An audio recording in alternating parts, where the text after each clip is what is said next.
Faxineira escondia o bebê no trabalho. Patrão descobre e choca o país. Você já parou para pensar no que uma mãe seria capaz de fazer para não deixar seu filho passar fome? Quantas vezes, ao passar por alguém que limpa o chão onde você pisa, você realmente olhou nos olhos dessa pessoa e se perguntou qual história ela carrega consigo? Maria acordava todos os dias às 4 da manhã. O despertador nem precisava tocar. Seu corpo já havia decorado aquele horário cruel, aquele momento em que a cidade ainda dormia e ela já estava de pé, preparando-se para mais um dia de luta. Aos 23 anos, ela carregava nos olhos um cansaço que parecia de décadas. Morava num pequeno cômodo nos fundos de uma casa na zona leste de São Paulo, um lugar que mal cabia uma cama de solteiro, um fogão de 2 bocas e um guarda-roupa de madeira compensada. Mas não era a pobreza que mais pesava em seus ombros. Era a solidão de ser mãe sozinha de um bebê de 3 meses. Miguel tinha nascido em abril, num parto complicado no hospital público. O pai, um rapaz que conhecera numa festa de São João, desaparecera quando soube da gravidez. A mãe de Maria, Dona Célia, havia falecido 2 anos antes, vítima de um câncer que avançou rápido demais. Não havia tios, primos ou amigos próximos o suficiente para ajudar. Maria estava sozinha no mundo e Miguel era tudo o que tinha. Ela olhava para aquele rostinho pequeno, para aqueles olhos que ainda mal conseguiam focar e sentia uma mistura de amor avassalador e pânico absoluto. Como ia fazer? Como ia trabalhar e cuidar dele ao mesmo tempo? A resposta veio numa manhã de desespero, quando a dona da creche pública ligou dizendo que não havia mais vagas. Maria segurou o telefone com tanta força que os nós dos dedos ficaram brancos. Seu trabalho como faxineira no escritório de advocacia Almeida Endo Fernandes era tudo o que tinha. Perder aquele emprego significava não ter como pagar aluguel, comida, fraldas. Significava a rua. E foi naquele momento de pânico que uma ideia absurda, desesperada, impossível, começou a tomar forma em sua mente. E se ela levasse Miguel escondido? O escritório era grande, ocupava 2 andares de um prédio comercial no Itaim Bibi. Havia um depósito de material de limpeza nos fundos, um lugar escuro e esquecido onde quase ninguém entrava. Se ela fosse cuidadosa, se planejasse cada detalhe, talvez, apenas até conseguir uma vaga na creche. Apenas temporariamente. Maria sabia que era loucura, mas era mãe. E mães fazem o impossível. Quantas vezes você já tomou uma decisão que sabia ser errada, mas que parecia ser a única opção possível? Aquela fronteira fina entre o desespero e a coragem, Maria estava prestes a cruzá-la. Foi numa segunda-feira que começou. Maria acordou mais cedo ainda naquele dia, às 3h30 da manhã. Preparou Miguel com o cuidado de quem manuseia cristal. Trocou a fralda, deu mamadeira, embrulhou-o em 2 mantas macias. Dentro de uma bolsa térmica grande, arrumou um colchãozinho improvisado com toalhas, mais fraldas, mamadeiras, chupetas. Seu coração batia tão forte que ela tinha certeza de que os vizinhos podiam ouvir através das paredes finas. O trajeto de ônibus até o Itaim foi uma eternidade de nervos. Miguel dormia tranquilo, alheio ao crime que sua mãe estava cometendo. Sim, Maria sabia que era um crime, pelo menos aos olhos da lei do trabalho, aos olhos da sociedade. Mas aos olhos de mãe, era sobrevivência. Ela descia do ônibus 2 quadras antes do prédio. Entrava pela porta de serviço às 5h30, quando o segurança ainda estava sonolento e mal olhava para ela. Subia direto para o depósito do 12º andar. O depósito era pequeno, sem janelas, mas ela descobrira que tinha uma tomada. Levou um abajur de casa, criou uma luz suave. Forrou um canto com cobertores, montou ali um ninho improvisado. Colocou Miguel no cantinho mais afastado da porta, cercou-o com produtos de limpeza para camuflar caso alguém abrisse a porta de repente. Antes de sair, olhou para aquele rostinho adormecido e sentiu o peito apertar. "Mamãe volta logo, meu amor", sussurrou a voz embargada. "Mamãe vai ser rápida." E então começava sua rotina. Limpava os escritórios, corredores, banheiros, mas a cada 20 minutos inventava uma desculpa para voltar ao depósito. Esqueci o pano. Preciso pegar mais detergente. Acabou o saco de lixo. Corria até lá, abria a porta com o coração aos pulos, checava se Miguel ainda dormia, se estava respirando, se estava bem. Dava mamadeira quando ele chorava baixinho, trocava fraldas às pressas, embalava-o no colo até ele voltar a dormir. Então fechava a porta e voltava ao trabalho, fingindo normalidade enquanto seu mundo inteiro estava trancado naquele cubículo de 2 metros quadrados. Ninguém desconfiava, ou pelo menos era o que Maria acreditava. Você já viveu com um segredo tão pesado que cada respiração parecia um risco, que cada olhar parecia uma acusação. Os dias se transformaram em semanas. Maria desenvolveu um sistema quase perfeito. Acordava às 3 da manhã, preparava todas as mamadeiras do dia, separava as fraldas contadas. No trabalho, fingia ir ao banheiro várias vezes para correr até o depósito. Aprendeu a identificar quando Miguel estava prestes a acordar, um sexto sentido de mãe que a fazia largar tudo e correr. Descobriu que se deixasse uma musiquinha bem baixinha tocando no celular, ele ficava mais calmo.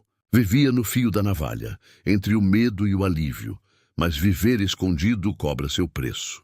Maria emagrecia, tinha olheiras profundas, as mãos tremiam constantemente. Dormia no máximo 3 horas por noite. Seus colegas de trabalho começaram a notar. "Você tá bem, Maria?" perguntou seu Joaquim, o segurança, certa manhã. "Tá com uma cara." Ela forçou um sorriso. "Só cansada, seu Joaquim." "Sabe como é, né?" Ele assentiu, mas o olhar dele ficou mais atento. Cláudia, a recepcionista, também começou a estranhar.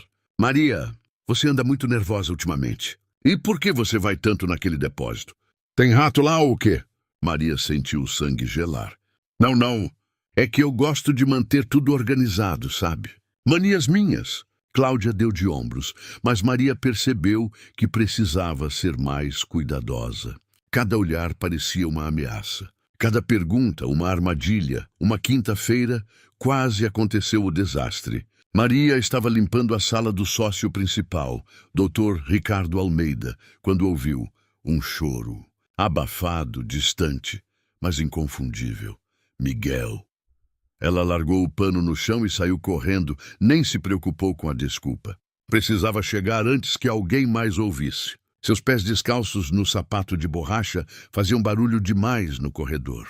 Chegou ao depósito, abriu a porta. Miguel chorava, o rosto vermelho, os punhos cerrados. "Shh, meu amor, mamãe tá aqui."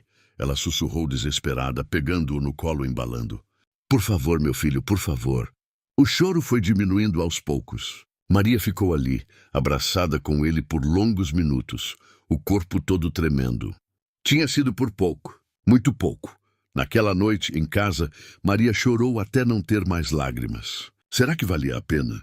Será que estava fazendo a coisa certa? Mas quando olhou para Miguel, dormindo tranquilo no berço improvisado, ela sabia a resposta. Faria tudo de novo.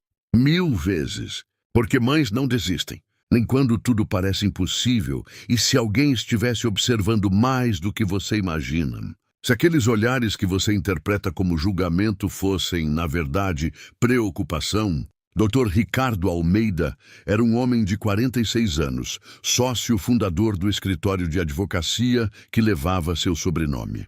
Alto, cabelos grisalhos nas têmporas, ternos impecáveis e uma postura que impunha respeito.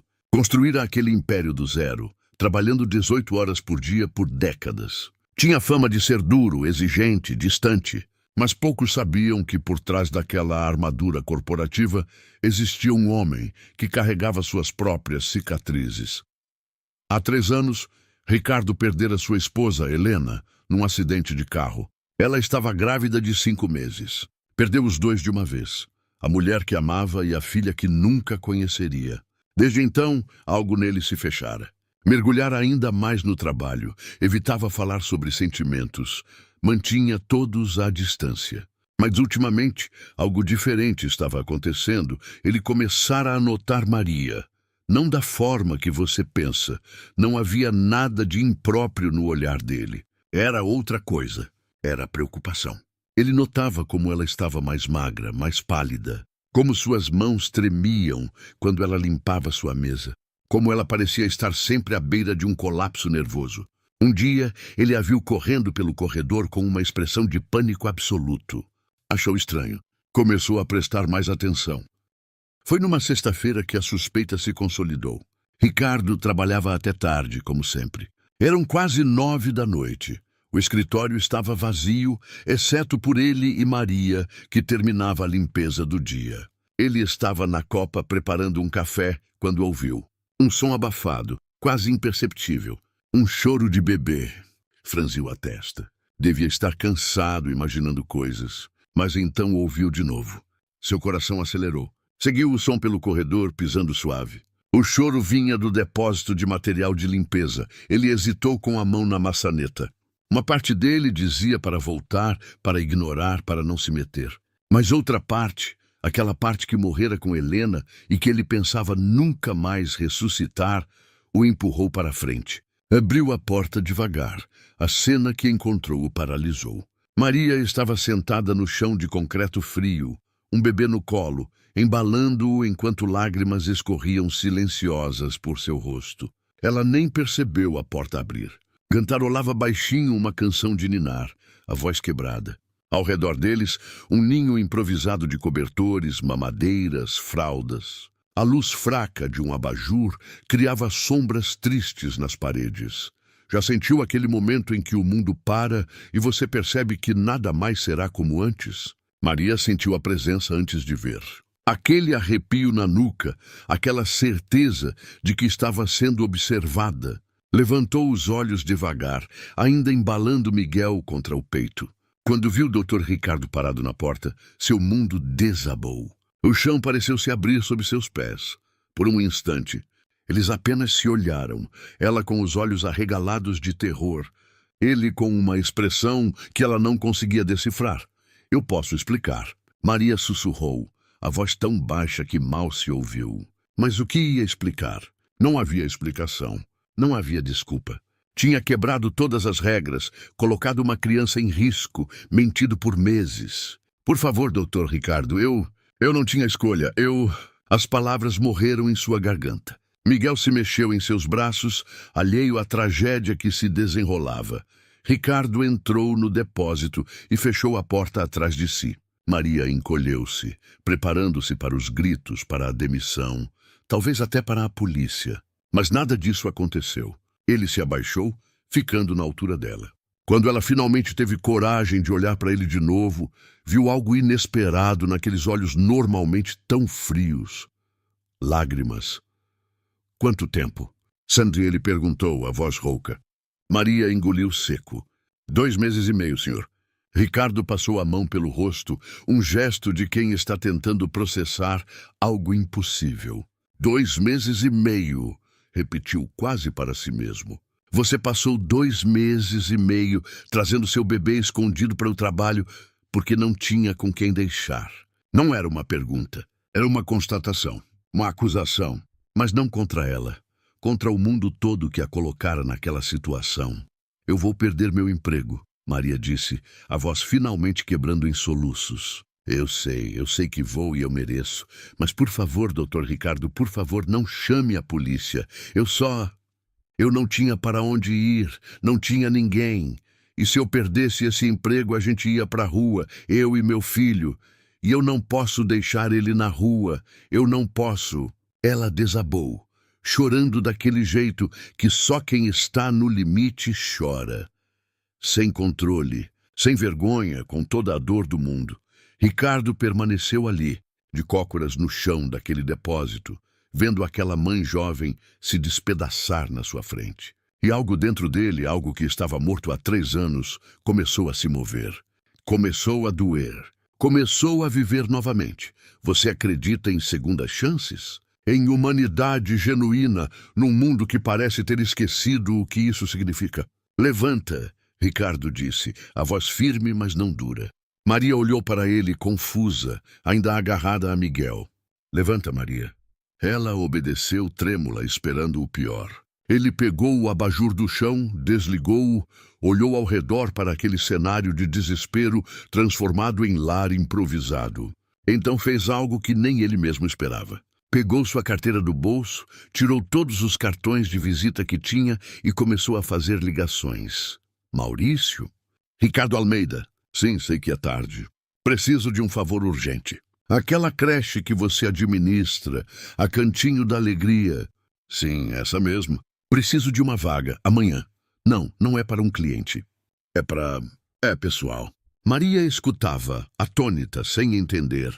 Dr. Ricardo continuou fazendo ligações por quase meia hora. Creches, pediatras, até uma assistente social que era amiga da família. Quando finalmente desligou o telefone, virou-se para Maria. Segunda-feira você leva seu filho para a creche Cantinho da Alegria.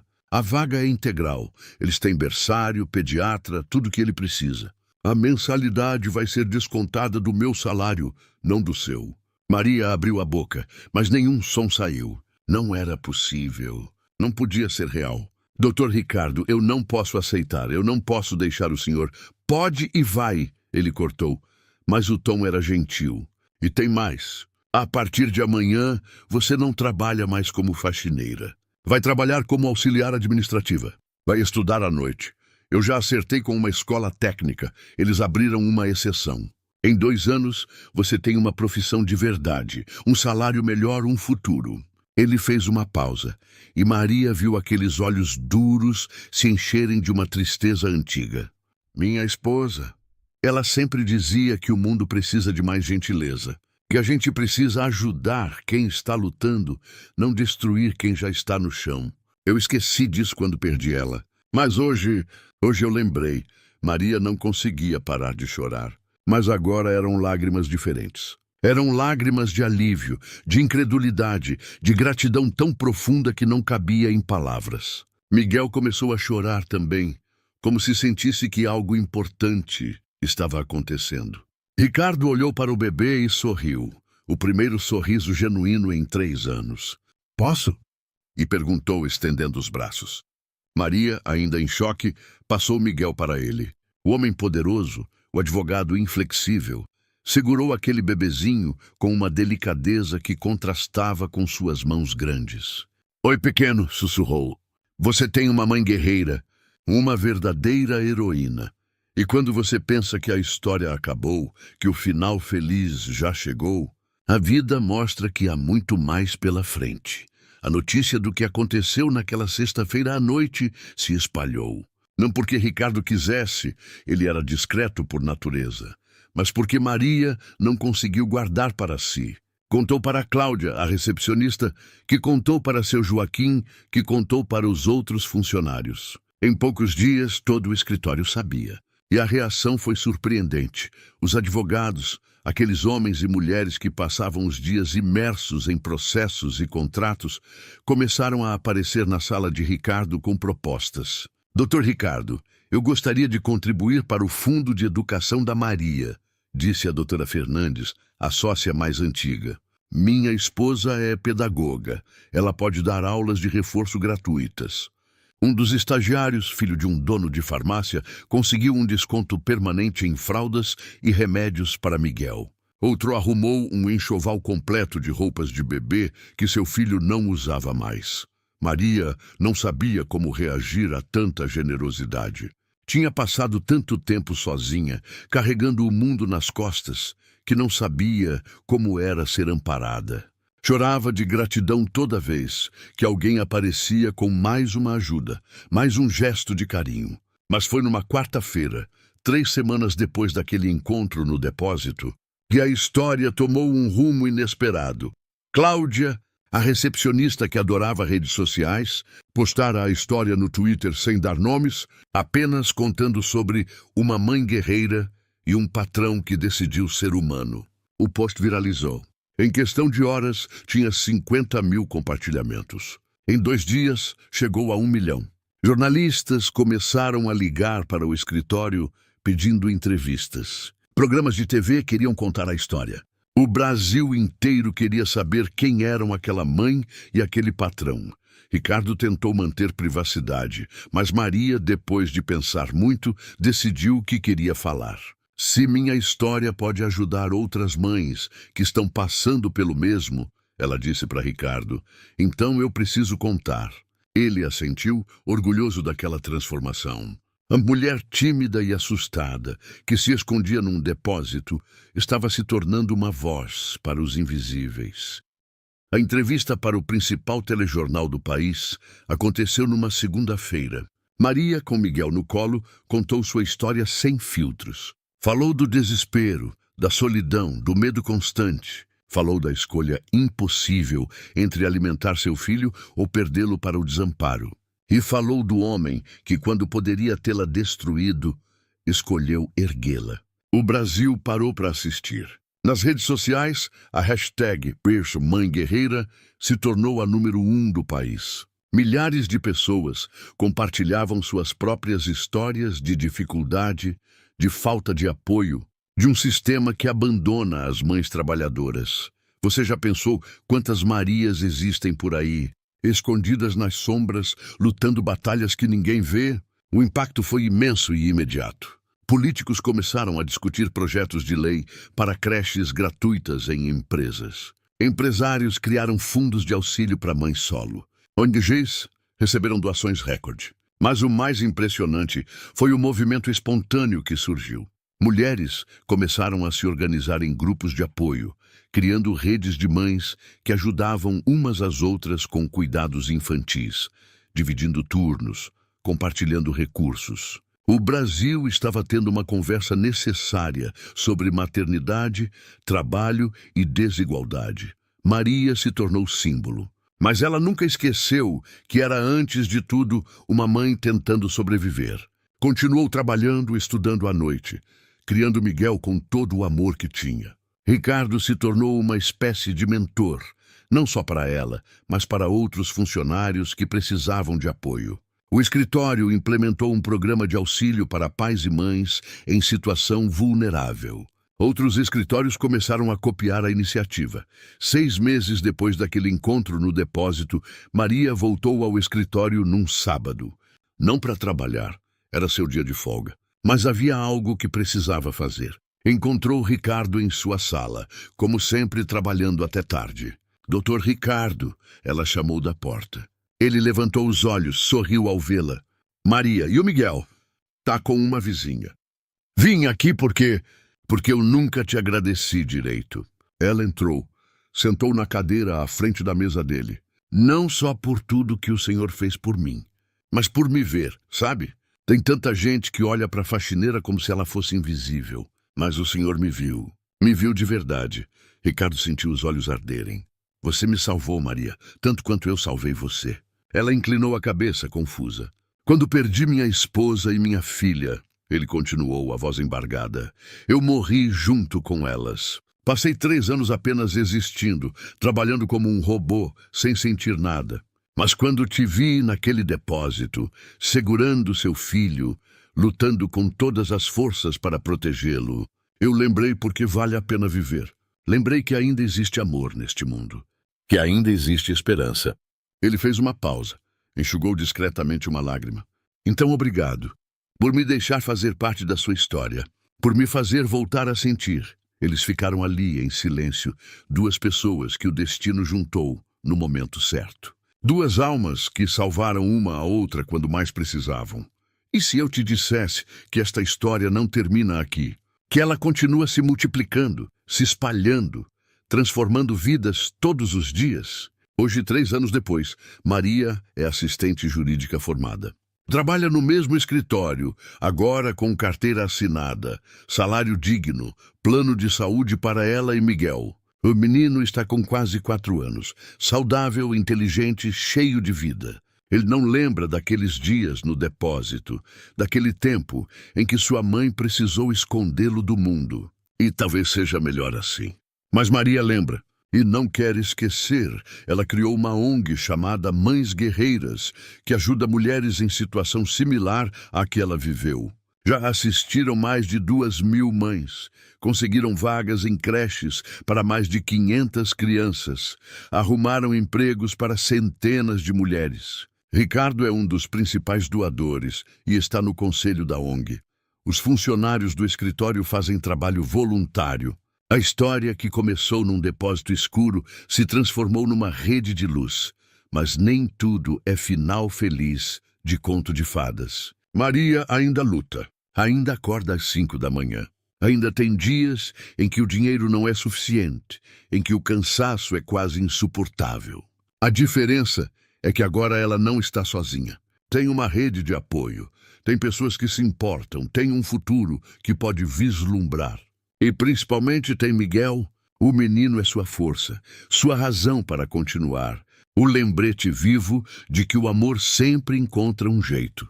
Recentemente, numa entrevista para uma revista, perguntaram a Maria se ela se arrependia de ter escondido Miguel no trabalho. Ela pensou muito antes de responder. Eu não me arrependo de ter feito o que precisava para proteger meu filho, ela disse, escolhendo cada palavra com cuidado. Mas me arrependo de que a sociedade me colocou numa posição onde aquilo era necessário. Nenhuma mãe deveria ter que escolher entre trabalhar e cuidar do seu bebê. Nenhuma mulher deveria ter que esconder seu filho como se ele fosse um crime. Suas palavras ecoaram por todo o país, reacendendo debates, provocando reflexões. Ricardo também mudou. Não apenas em como trata seus funcionários. Agora ele conhece o nome de cada um, pergunta sobre suas famílias, seus sonhos, mas mudou em como vive.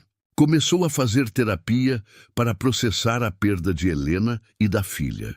Abriu o coração para novas possibilidades. Há boatos no escritório de que ele está saindo com alguém, uma professora de Miguel, mas ele mantém sua vida privada em sigilo. O que não é segredo é que ele finalmente está vivendo de novo, não apenas existindo. A vida tem dessas ironias bonitas, não tem? O homem que perdeu tudo encontrou um propósito ao salvar quem também estava perdida. A mulher que se escondia nas sombras se tornou uma luz para milhares. A última vez que Maria esteve no depósito foi no aniversário de 1 ano daquela noite que mudou tudo. Ela pediu permissão a Ricardo, que hesitou, mas acabou concordando. Entrou sozinha naquele cubículo pequeno, agora apenas mais um espaço de armazenamento. Não havia mais cobertores, não havia mais o ninho improvisado. Mas as memórias estavam ali, vivas, pulsantes. Ela se lembrou do medo, do desespero, do peso de carregar um segredo tão pesado. Lembrou das noites em claro, das corridas entre a limpeza e as checadas furtivas, do coração que nunca parava de disparar. Mas também lembrou do amor feroz, daquela determinação de mãe que faz o impossível parecer possível. Eu consegui, ela sussurrou para as paredes silenciosas. A gente conseguiu, Miguel. A gente sobreviveu. Quando saiu do depósito, Ricardo estava esperando no corredor. Não disse nada, apenas abriu os braços. Maria aceitou o abraço, deixando as lágrimas escorrerem livremente. Obrigada, ela murmurou contra o ombro dele. Por tudo. Ele apertou o abraço. Não, Maria. Obrigado por me lembrar que ainda sou humano. Hoje, o escritório de advocacia Almeida em Fernandes tem uma creche no andar de baixo. Não é grande, mas comporta 15 crianças, filhos de funcionários, mas também de mães da comunidade que precisam. Tem educadores, pediatra de plantão, alimentação balanceada. Na entrada da creche há uma placa. Creche Helena e Miguel, em memória de quem perdemos e em honra de quem salvamos. Ricardo inaugurou no dia em que Helena faria 40 anos. Maria estava lá, com Miguel no colo, chorando de emoção. A história da faxineira que escondia o bebê no trabalho virou livro, virou filme, virou inspiração. Mas para Maria e Ricardo sempre será mais que uma história. Será o dia em que ambos aprenderam que a humanidade ainda existe, que a compaixão ainda é possível, que um único ato de bondade pode criar ondas que alcançam praias distantes. E que, às vezes, os encontros mais improváveis são exatamente aqueles que mais precisávamos. Então, quando você ver alguém limpando o chão onde você pisa, Quando cruzar com uma pessoa que a sociedade decidiu ser invisível, lembre-se, cada um carrega uma história. Cada um luta batalhas que você não pode ver. E um único gesto de humanidade, um olhar, uma palavra, uma mão estendida pode mudar uma vida inteira. Pode até mudar um país. Foi assim com Maria. Foi assim com Ricardo. E pode ser assim com você também, se escolher ver além da superfície, se decidir ser a diferença que o mundo precisa. O Brasil parou naquele dia de março, 3 anos atrás, quando a história se tornou pública. Parou não só para assistir, mas para refletir. Para se perguntar, quantas Marias existem? Quantos Ricardos poderíamos ser? A resposta chocou o país não pela tragédia, mas pela esperança. Porque se algo tão bonito pôde nascer de um lugar tão escuro quanto um depósito, imagine o que pode florescer quando decidimos coletivamente cuidar uns dos outros. Quando entendemos que nenhuma mãe deveria ter que esconder seu filho para sobreviver. Que nenhum bebê deveria começar a vida num cubículo secreto. Que todos merecemos dignidade, todos merecemos ser vistos e todos podemos ser a mudança que queremos ver no mundo. Esta é a história da faxineira que escondia o bebê no trabalho e do patrão que, em vez de destruir, escolheu construir. Uma história sobre desespe, coragem, humanidade e segundas chances. Uma história que prova que ainda há bondade neste mundo. E que o amor, seja de mãe, seja de estranhos que viram anjos, sempre, sempre encontra um caminho. Fim.